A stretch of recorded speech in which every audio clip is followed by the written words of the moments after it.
Nous sommes de nouveau en relation avec Paris. Très Bonjour bien. À tous. Bonjour. Vous m'entendez? Oui, on vous entend bien. Bonjour à tous, je m'appelle Amandine Lalou, je suis infirmière coordinatrice en service de chirurgie orthopédique à l'hôpital Robert Debré à Paris. Et je vais vous présenter aujourd'hui la création d'une unité au sein de notre pôle de chirurgie, qui est une première en pédiatrie en France. D'abord, on va recontextualiser le pourquoi de la création de cette unité. En France, mais surtout à l'hôpital Robert Debré, on assiste à une baisse de la durée moyenne de séjour des enfants. Et elle est due à plusieurs causes. La première, c'est l'évolution de la prise en charge en ville. Nos médecins traitants et nos pédiatres sont de mieux en mieux formés pour traiter les enfants dès le départ de certaines pathologies ou même faire de la prévention. Et grâce à l'évolution de cette prise en charge en ville, on évite parfois des prises en charge chirurgicales. On a également l'évolution des techniques chirurgicales. En évoluant, on a des gestes chirurgicaux beaucoup moins invasifs. Et du coup, les durées d'hospitalisation en sont réduites. Et enfin, on a la bascule ambulatoire. On a de plus en plus d'interventions qui jadis nécessitaient une hospitalisation et qui maintenant, du fait aussi de l'évolution des techniques chirurgicales, sont faites en ambulatoire. Ici, à l'hôpital Robert Debré, par exemple, au premier trimestre de l'année 2018, on était à 54% de chirurgie ambulatoire. Donc forcément, une baisse de la durée d'hospitalisation engendre une baisse du nombre de lits, mais il faut quand même pallier à la demande en soins, et pour cela, on a dû se réorganiser, et se réorganiser de manière plutôt innovante en créant l'UAPO. Donc, qu'est-ce que l'UAPO? L'UAPO, c'est une unité d'accueil préopératoire dont le schéma est plutôt simple. L'idée étant l'arrivée du patient le jour même de son intervention avec sa famille, un passage au bloc dans la journée et ensuite une hospitalisation en hospitalisation classique. Ça le différencie de l'ambulatoire, on arrive le jour même, mais on ne rentre pas chez soi le soir. Et ça le différencie d'une hospitalisation la veille, où là on arrive le jour J, mais où on va en hospitalisation classique en post-opératoire. Donc à Robert Debré, c'est une unité qui est complétée d'une infirmière en binôme avec une aide-soignante et une auxiliaire de puériculture, une cadre de santé et un médecin référent. C'est une unité qui est ouverte du lundi au vendredi, de 7h à 19h, et qui est fermée les week-ends et les jours fériés. Donc, les objectifs et les avantages de cette unité, le premier, c'est de continuer sur notre lancée de baisse de la durée moyenne du séjour. Quand on a commencé à discuter de ce projet-là en 2016, une étude prévisionnelle sur 2380 séjours avait prévu une baisse de la durée moyenne de séjour allant de 2,4 jours à 1,6 jours, ce qui illustre la suppression de l'hospitalisation le jour d'avant l'intervention chirurgicale. On voit aussi une nette amélioration des conditions d'accueil et de prise en charge des patients. Que là, le parcours de soins est clair, il est organisé, il est centré sur le patient. On a un lieu dédié, parce que l'UAPO est sur un service à part entière, et le personnel est dédié et formé. Et enfin, on a assisté à une amélioration des conditions de travail des soignants en séparant les flux de patients entrants et de patients sortants. Il faut savoir que quand on hospitalise des enfants la veille, les soignants qui prennent déjà en charge les patients en hospitalisation doivent aussi gérer les patients entrants l'après-midi, ce qui leur donne du travail administratif supplémentaire. Et là, en séparant ces deux flux, on s'aperçoit que les soignants peuvent avoir plus de temps pour les soins post-opératoires des enfants déjà hospitalisés. On a dû organiser des locaux. Donc, on a décidé d'implanter l'UAPO au sein du service de chirurgie ORL et l'implanter au sein d'un service de chirurgie directement à optimiser la prise en charge des patients. Donc, les locaux sont plutôt simples. Les enfants et leurs familles passent par une salle de préenregistrement où ils attendent d'être accueillis par le binôme infirmier et soignant. Lors de cet accueil, l'infirmière et l'aide-soignante font un check-up du dossier.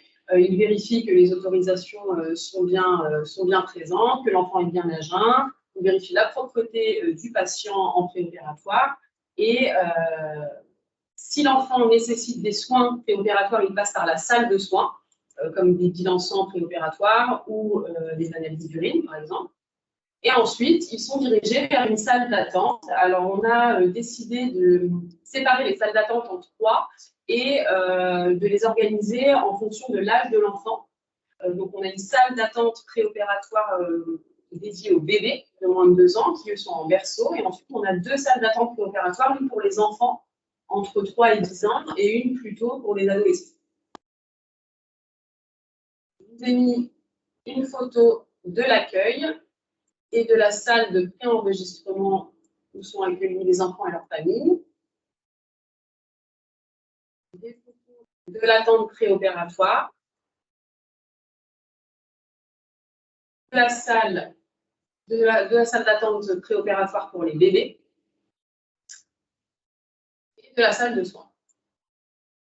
Alors, comme vous pouvez le voir, on n'a pas encore aménagé les salles d'attente ni les locaux. On est vraiment en phase d'ouverture, mais on a beaucoup d'aménagements futurs. On bénéficie, grâce au mécénat à la PHP, d'une belle enveloppe pour aménager les futures salles d'attente en jeux et en décoration. Donc, pour les enfants en bas âge, ce sera plutôt des jouets plutôt pratiques, muraux pour ne pas trop prendre de place dans les salles d'attente, mais aussi qui sont pratiques pour la désinfection, surtout en temps de Covid. On aura aussi des tablettes qui sont pour les enfants et d'autres tablettes sécurisées pour les adultes. Et enfin, on mettra aussi beaucoup d'efforts dans la décoration des salles, de la salle de soins et des salles d'attente. Au niveau de la mise en place, on a fait énormément de réunions en équipe pluridisciplinaire avec toutes les équipes qui sont concernées par ce projet, à savoir de base l'équipe d'ORL et du APO.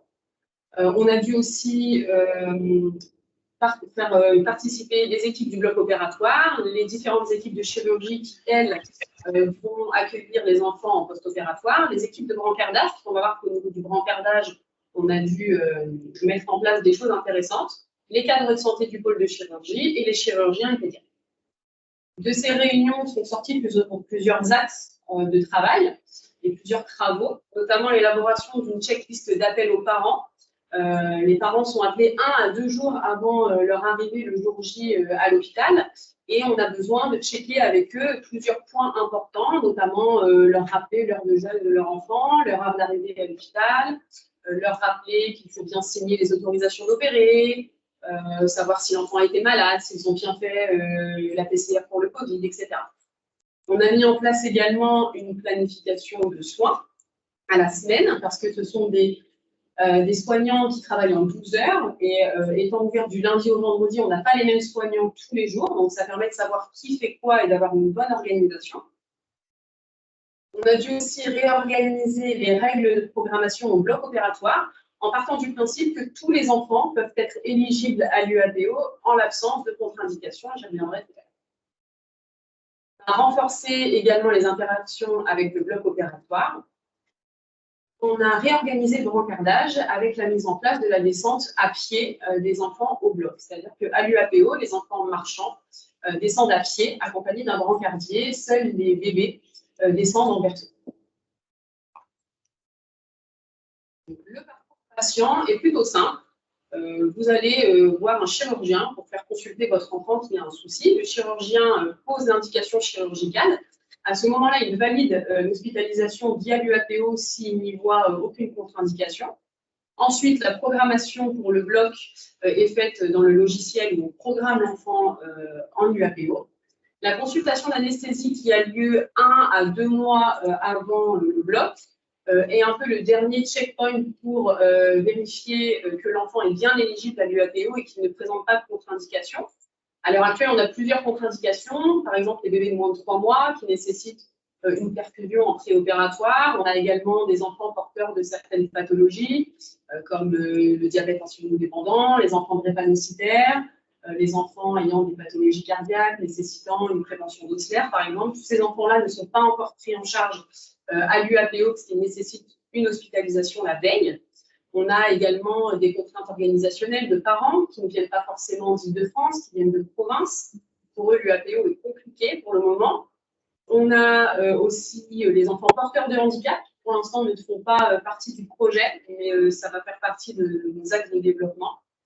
Et enfin, les patients dont les parents ne sont pas francophones et qui ne sont pas accompagnés d'un traducteur, qui a énormément de choses à mettre en place en amont et le moindre petit couac peut bousculer un petit peu l'organisation du bloc opératoire. Donc pour l'instant, on ne prend pas de risque à ce niveau-là. À J-1 ou J-2, les parents reçoivent un appel par les soignants du UAPO pour faire cette fameuse checklist.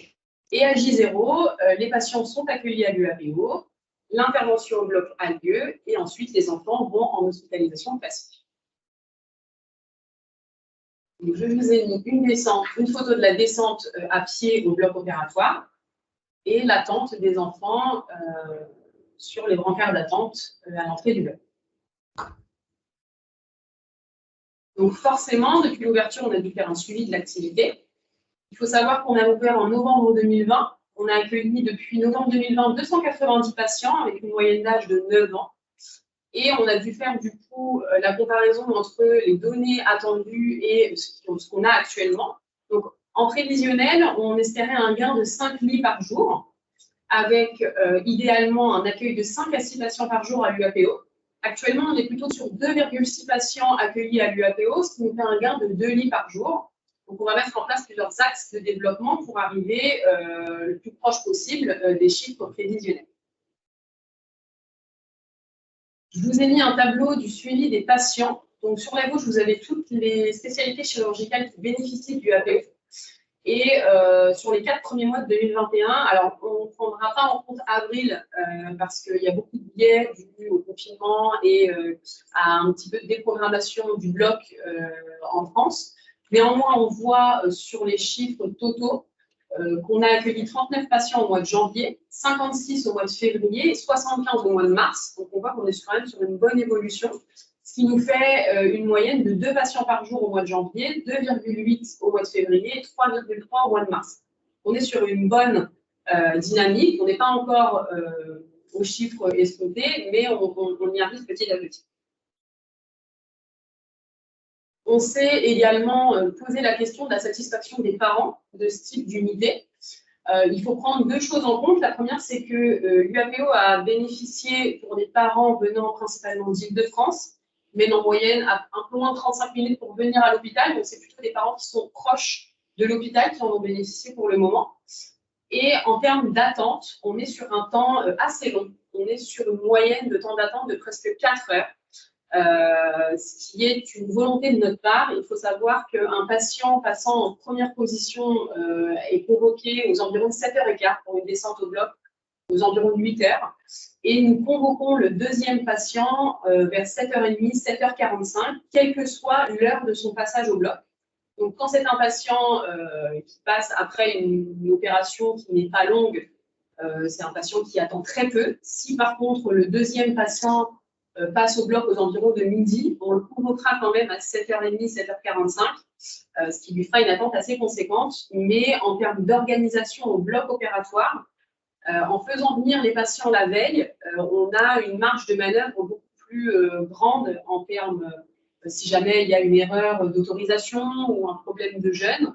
Là, il faut savoir que les patients arrivant le jour même, on met vraiment les parents acteurs de la prise en charge de l'enfant. Et si un enfant n'est pas à jeun ou qu'il manque une autorisation, c'est bloquer un petit peu l'organisation du bloc opératoire pendant toute une matinée si on fait venir les patients trop tard.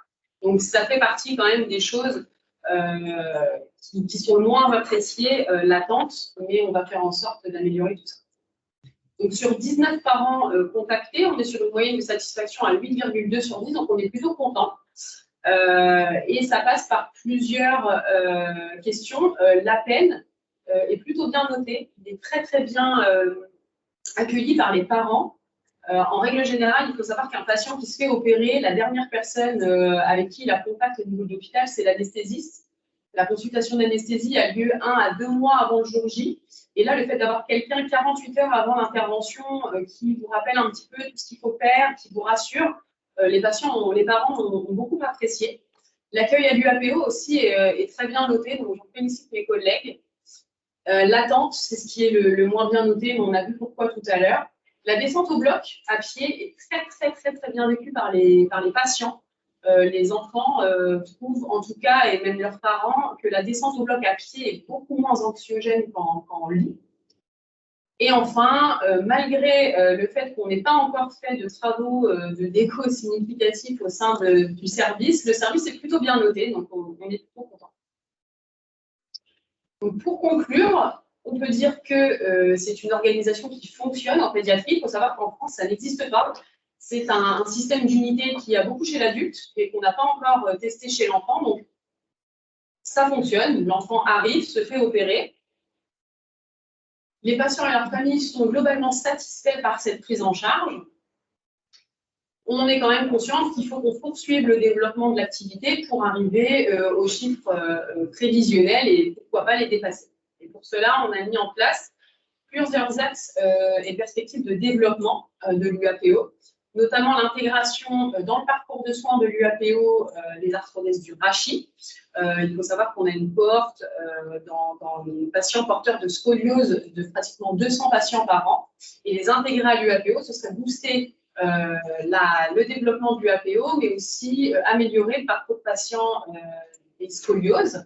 Et à l'hôpital Robert-Debré, on a un centre de référence avec un projet qui s'appelle Spine Team, où on est vraiment soucieux de développer le parcours patient et de l'améliorer au mieux. On a aussi pour projet d'intégrer les patients porteurs de handicap venant du domicile. C'est un projet qu'on va porter avec 2 chirurgiens orthopédiques pour que les patients porteurs de handicap puissent passer par l'UAPO et que les locaux leur soient adaptés. Et enfin, on va développer l'hôtel hospitalier pour les patients venant de loin. C'est une chose que certains patients ont déjà fait par eux-mêmes. Lors d'appels, ils nous ont dit qu'eux venaient de loin, mais qu'ils ne voulaient pas venir la veille. Pour les patients venant de loin, c'est compliqué de se lever trop tôt pour prendre la route. Donc, ils avaient pris l'hôtel par eux-mêmes la veille. Ils y avaient séjourné avec toute la famille. Et en fait, ils nous avaient dit que passer une dernière nuit tous ensemble avec la fratrie était beaucoup moins angoissant pour l'enfant qui allait se faire opérer le lendemain. Donc, c'est quelque chose qu'on aimerait développer en partenariat avec l'hôtel hospitalier pour que les coûts soient moindres pour les familles. Votre attention. Merci beaucoup pour cette présentation, les collaborateurs parisiens. Alors, il y a déjà 2 questions de la part de Pascal Haro, qui est cadre supérieur du pôle des spécialités pédiatriques à l'hôpital Femmes-Mères-Enfants à Lyon. Première question, quel est le gain quand on fait entrer déjà la majeure partie des patients le matin à J0? Le gain, oui, quelle est la plus-value par rapport à une file active de patients qui arrivent déjà à J0 au bloc coopératoire? Déjà, le patient gagne en qualité de soins, c'est-à-dire que lui, la veille, il est chez lui, il arrive le matin même. Donc, je pense que dans le parcours patient, on a vu que c'était quand même beaucoup plus plaisant pour les familles. Et pour nous, ça nous permet de gagner une journée d'hospitalisation et d'être beaucoup plus en phase avec les soins des patients qui sont déjà hospitalisés. Avec toutes les mises en place qu'on a mis au bloc opératoire, ça ne change pas, en tout cas pour le parcours de soins de l'enfance. Alors, je vais reformuler la question, je voulais sans doute pas le poser. On accueille déjà dans les services de chirurgie pédiatrique des enfants à J0. Oui. C'est quoi la plus-value ou cette différence par rapport à votre accueil à vous qui est aussi à J0? Nous aussi, on faisait à l'époque d'accueillir des patients à J0 dans leur service de prédilection. Après, on est je veux dire, les lits libres, nous, en tout cas, l'hôpital Robert-Debré, n'étaient pas forcément réservés pour ces enfants-là. C'est-à-dire que dans la nuit, on pouvait accueillir des urgences, etc. Les lits n'étaient pas forcément libres le matin de l'arrivée des patients. Et on s'est retrouvé plusieurs fois avec des patients dans le couloir, ne bénéficiant pas forcément de leur lit d'origine, ou se retrouvant dans d'autres spécialités chirurgicales en hébergement en attendant d'avoir leur lit. Et en fait, le fait de les accueillir dans cette unité-là, c'est les accueillir, d'être sûr déjà qu'ils ont une place, de les accueillir dans un environnement qui leur est agréable et d'être sûr, en tout cas, de ne pas se retrouver avec des lits manquants ou des patients dans le couloir. Très bien. Ok. Et puis une autre question toujours de Pascal Haro. Quelles conséquences pour les équipes qui découvrent l'enfant à l'arrivée à J0, qui le prennent en charge et qui le confient à d'autres équipes qui vont le prendre en charge en post-op, qui ne connaîtront pas l'enfant ni la famille? Alors, il faut savoir que l'équipe UAPO est couplée avec l'équipe d'ORL. Néanmoins, on est en constante transmission avec nos collègues des autres services, c'est-à-dire que le matin, nos collègues de l'UAPO appellent les différents services pour leur dire quel type de patients ils vont accueillir, l'âge qu'ils ont, etc. Déjà en termes d'organisation. Et puis, les équipes du APO ont des nouvelles sur le post-opératoire des enfants. Et pour les équipes qui, elles, récupèrent les patients en post-opératoire, ça leur permet déjà de ne pas avoir la charge administrative de l'entrée du patient, de l'accueil, etc. Et de pouvoir vraiment se focaliser sur les soins post-opératoires des patients qui arrivent après dans leur spécialité chirurgicale d'origine. Très bien, merci. Alors moi, il n'y a pas de questions qui nous arrivent sur le chat. Moi, j'ai une question. Vous faites descendre les enfants au bloc opératoire accompagnés par un brancardier quand la marche est possible. Vous n'avez pas pensé ou réfléchi, ou peut-être que ce n'est pas du tout envisageable, de les faire également accompagner par les parents? Alors, les parents les accompagnent aussi avec le brancardier jusqu'à l'entrée du bloc opératoire. En temps de Covid, les parents ne sont pas autorisés à rentrer dans le hall du bloc. Hors Covid, en règle générale, ils étaient autorisés à rentrer dans le hall du bloc et à attendre avec leurs enfants. Mais là, ils sont autorisés, en tout cas, jusqu'à la porte du bloc, à descendre avec le papa ou maman, accompagné du brancardier, mais à pied. Ok, très bien. Je sais pas, il n'y a pas d'autres questions qui arrivent sur le chat. Je crois qu'il n'y a plus de questions par rapport à votre intervention. Merci Paris.